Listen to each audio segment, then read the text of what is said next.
believe it's, yeah. Okay, we're going to go to 2nd Ezra 14:3. Then said he unto me. So now this is Ezra talking. Salakia. This is Ezra. This is Yahweh. He's speaking unto Ezra. Chapter 3. 2nd Ezra 14, verse 3. Then said he unto me, in the bush I did manifestly reveal myself unto Moses, and talked with him when my people served in Egypt. So the accounts that I'm reading in Exodus, this is the futures in the future when Ezra's. Now Yahweh speaking to Ezra's.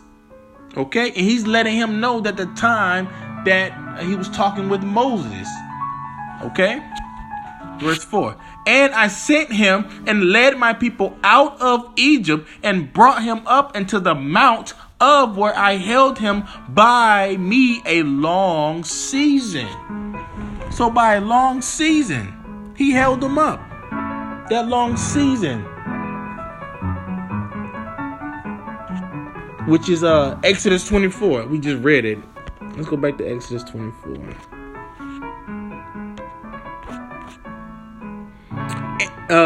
18. And Moses went up into the midst of the cloud and got him up in the mount. And Moses was in the mount 40 days and 40 nights.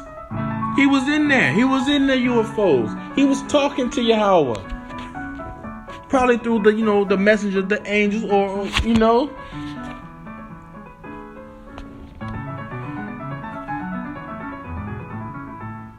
Gotta go back to Exodus. 2nd Ezra.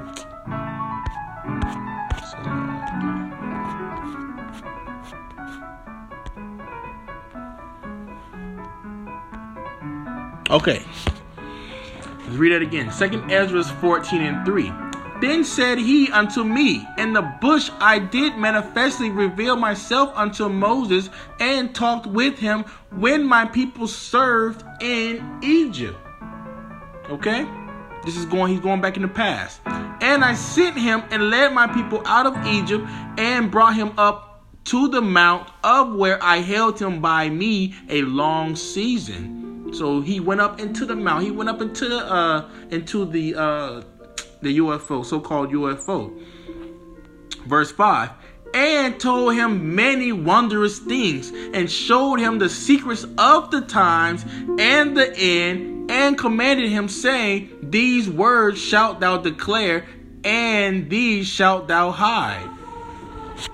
So Moses seeing the time of Israel, where they were at that time. He's seeing the future parts of when they were going through the slaveries, the different captivities, all the things, what will happen to them. And he's seen the end. So when he's seen the end, he's seen everything that's going on right now. He's seeing how the children are being disobedient. He's seeing how they're not going to listen. He's seeing how they out there. He's seeing how we living today. He probably seen all type of filth.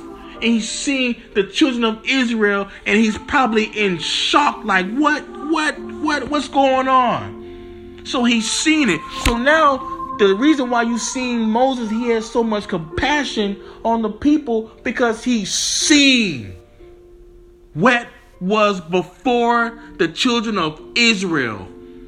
And I'm going to make this point drive a little bit further down when I go down. He's seen it all. He's seen the times. Okay? Should I stay in 2nd? So when he's seen the times, he's seen the curses. Deuteronomy 28. And it shall come to pass, if thou shalt hearken diligently unto the voice of the Lord thy God, to observe and to do all his commandments, which I command thee this day, that the Lord thy God will set thee on high above all nations of the earth. So that's the blessings that came to Israel if they would have done the law, if they would have just kept it going. So therefore, Moses, he's seen that part. He's seen when they were on high. He's seen the last at the end. He's seen the children of Israel basically in their heaven. He's seen them in the midst of the times. So he knew that they weren't going to listen because how they were living, he's seen it. So let's go to verse 15. He knew the curses of Deuteronomy in 15. What will befall them. And he's seen it in the vision when Yahweh was showing him in the cloud. Verse 15. But it shall come to pass, if thou wilt not hearken unto the voice of the Lord thy God, to observe to do all his commandments and his statutes which I command thee this day, that all these curses shall come upon thee and overtake thee. He's seen us when we was cursed in the city and cursed in the field. He's seen us how he's out there and we're cursed in the city. We're shooting each other down.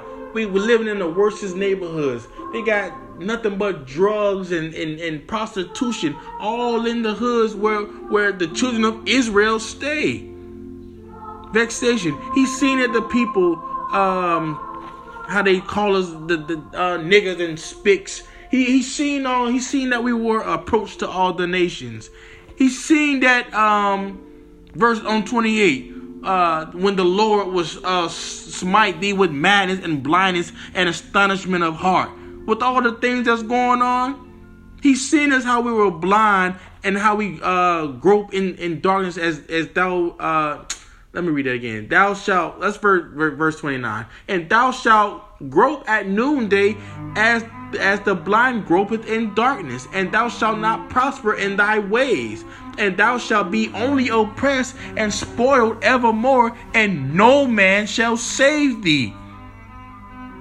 Thou shalt betroth a wife, and another man shall lie with her. What's going on? You got you a wife. You may have a brother could have him a wife right now, or betrothed to one, and another man will come and sleep with her. Back in gold, man, everything is twofold in these curses. Not only was it with your own people, the other nations, when you were in slavery. You was betrothed to them in marriage, and man, the white man will come and just take your wife and sleep with her. That's a curse. That's not a blessing. Your sons and your daughters shall be given unto another people, and thine eyes shall look and fail with longing for them all the day long, and there shall be no might in thine hand. That's slavery. That's captivity. Come on. Verse 36. The Lord shall bring thee and thy king which thou shalt set over thee unto a nation which neither thou nor thy fathers have known. Our fathers never known America. They never known the Caribbean. They did at the Northern Kingdom, but at that time before, they didn't know any of that. We were all on the other side of the world. This side of this world was not even thought about until the 10 tribes of Israel started to come over here, which are your so-called native Indians today. Which are there, different classifications of Indians.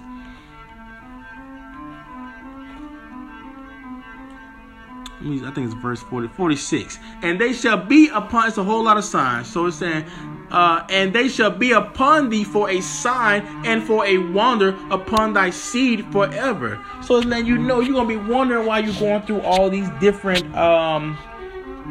curses. Why you not prospering? How black people don't get along? How Spanish people don't get along with black people? How is different classifications within the 12 tribes? Which one's lighter? Which one's darker? It's all confusion, and it's all because we didn't listen. He sent a whole nation, a fierce countenance, which shall not regard the persons of the old, nor show favor to the young. Verse 49. The Lord shall bring a nation against thee from afar, from the end of the earth, as swift as the eagle flieth, a nation whose tongue thou shalt not understand. We all spoke Hebrew at that time. How are we speaking English? How are we speaking Spanish? How are we speaking French, Creole, Patois?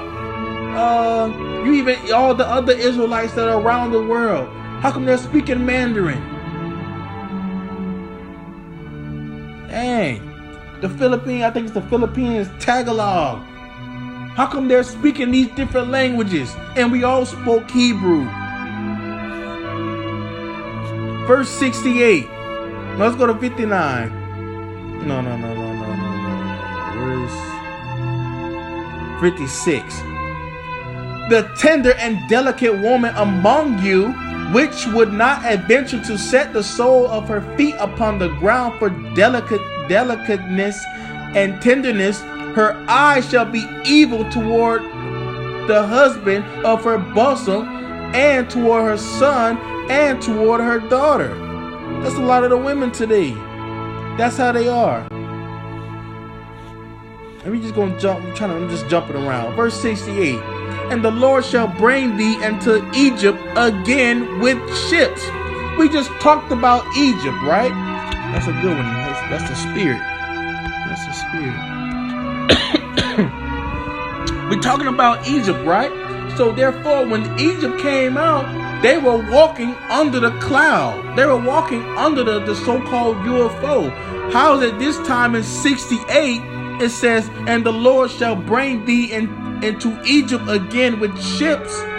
This is letting you know this had to be talking about something else, a future prophecy. So what's Egypt? Egypt is when we were taking the hard bondage.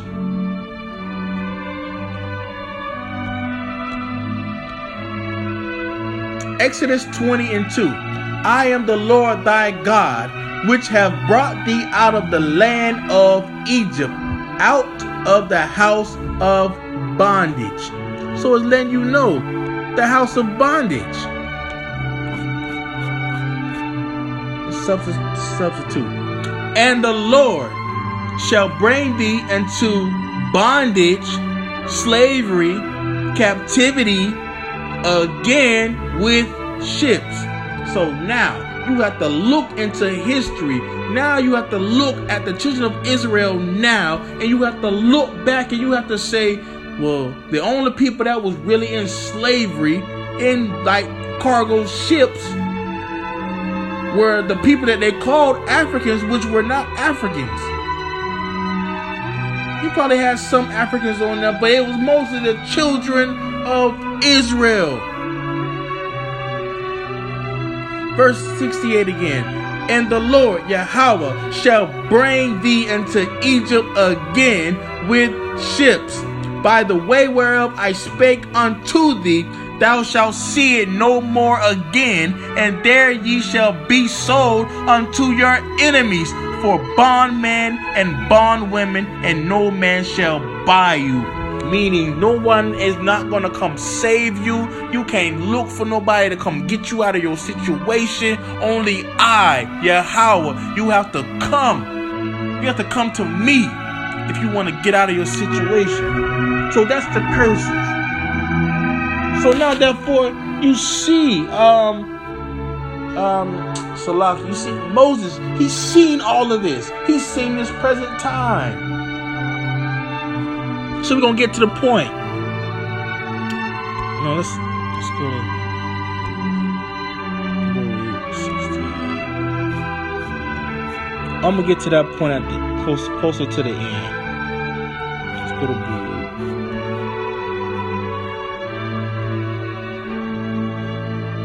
I believe it's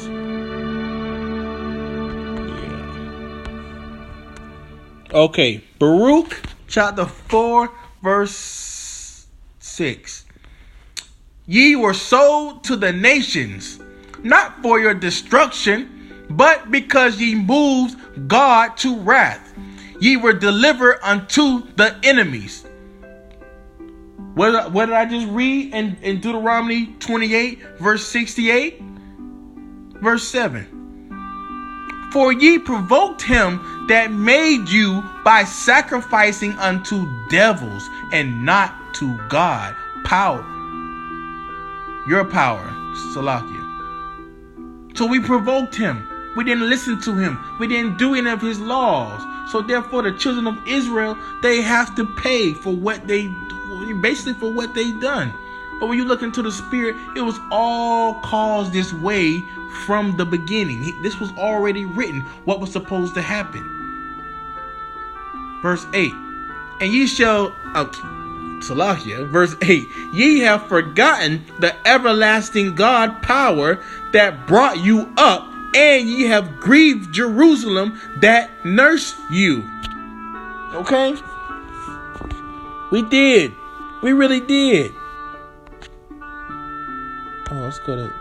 I got some more on that. Let's read a couple more down. For I saw... Verse 10.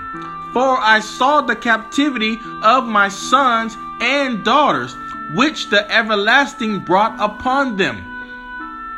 This is Baruch talking in the spirit, but really this is Yahweh speaking. Yahweh speaking through Baruch to the children of Israel, the ones that are hearing this right now. Okay, verse 11. With joy did I nourish them, but sent them away with weeping and mourning. Verse 12. Let no man rejoice over me, a widow and a forsaken of many, who for the sins of my children am left desolate, because they departed from the law of God. Verse 13. They knew not his statutes, nor walked in the ways of his commandments, nor trod in the paths of discipline in his righteousness. Verse 14. Let them that dwell about Sion come, and remember ye the captivity of my sons and daughters, which the everlasting hath brought upon them. So we need to get to that point of remembering that. Why was the reason we got sold here in America? Why is the reason why we got sold into all these different places? Ain't nobody asking. They're not asking the right questions. They think because they got sold that they can come over here and that everybody should be forgiven, and they should make their they should be able to prosper in this land. No, that's not what we were sent over here for. We were sent over here to be punished. And we can see that the people that have been punished, they sighing and crying now, just as the time of Egypt. We tired of it. Everything that's going on, we need to be on high. Verse 15. For he hath brought a nation upon them from far, a shameless nation, and of a strange language, who neither reverence old man nor pity child. That's Esau. Not only Esau, that's the other countries that were divided of Esau. Not only him, but you got Moab, you got the Ammonites, you have Elam. All them African countries, it's Israelites all around the world. But this one mostly talking about Esau, a shameless nation. Those people, man, they don't want to hear the truth. You tell them the truth, they want to get mad at you because you telling them the truth. They got this strange language, man. We never spoke this English. We spoke Hebrew. Who neither reverence old man. They don't care if it's an old man on the street. They don't care even if it's a little baby on the street. These devils out here, man, they killing our people, man. They locking up our our princesses and our princes. I see them putting handcuffs on little 6-year-old, 7-year-old kids. You got to do all that for a little kid? Verse 16. These have carried away the dear beloved children of the widow, and left her that was alone desolate without daughters. If you got ears to hear, you would have heard what that meant. What that's saying is Yahweh, he's the one of the widow. He don't have his children. They carried us away.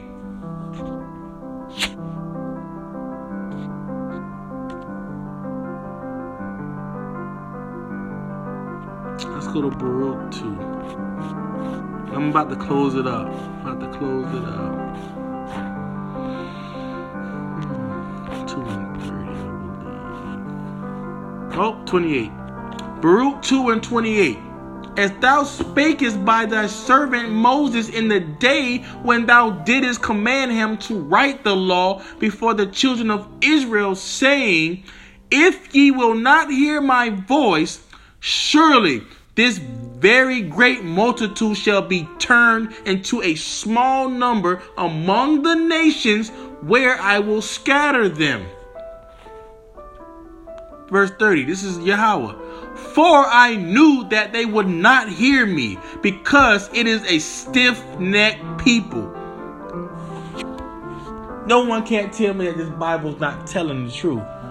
Our people, the children of Israel, the blacks, the Hispanics, the native Indians, they not trying to hear you.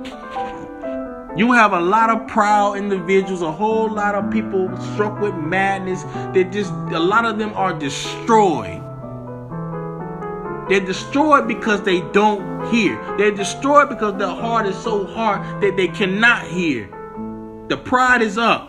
They're so stiff-necked. You can't tell them nothing. You try to tell them the truth. You try to show them everything. They'll try to be your friend and all, and they'll still stab you in the back. It's because they so destroyed. They love Egypt so much that they cannot see the kingdom. They cannot see the kingdom. But you got some that gonna see the kingdom. That elect.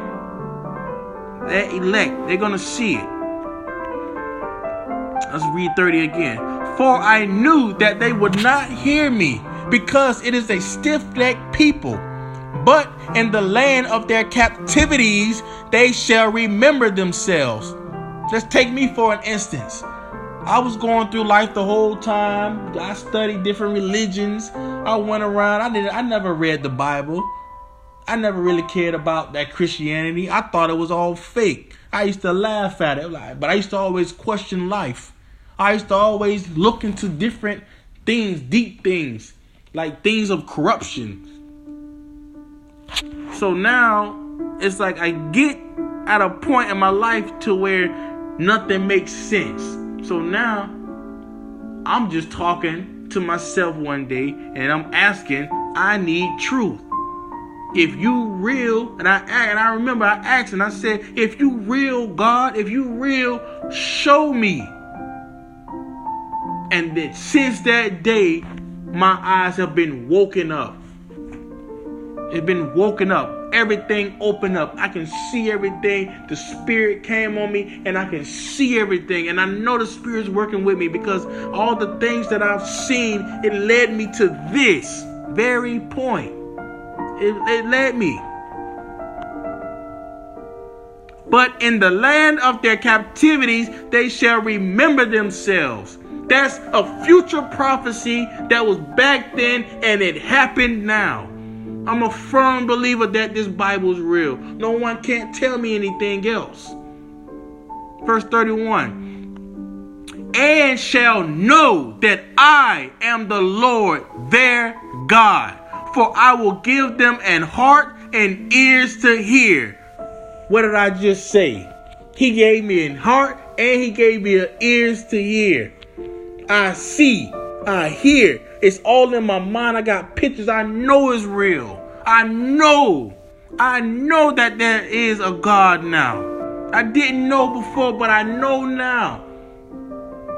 I didn't know who Yahushua was. I thought that what they everyone calls Jesus. I'm like, man, that's a bum. I'm like, man, I'm not going to church to go worship no damn white man. That's what I felt in my heart. I'm like, man, and that's how most of the things that are out there is a big distraction. But if you are of the elect and God, Yahweh, He's gonna show you. He's gonna tell you, and He's gonna show you. Verse 32. And they shall praise me in the land of their captivity and think upon my name. verse 33, and return from their stiff neck and from their wicked deeds, for they shall remember the way of their fathers, which sinned before the Lord Yahweh. So now I'm looking back in the Bible. I'm looking at our forefathers. I'm looking at the different captivities, how they didn't listen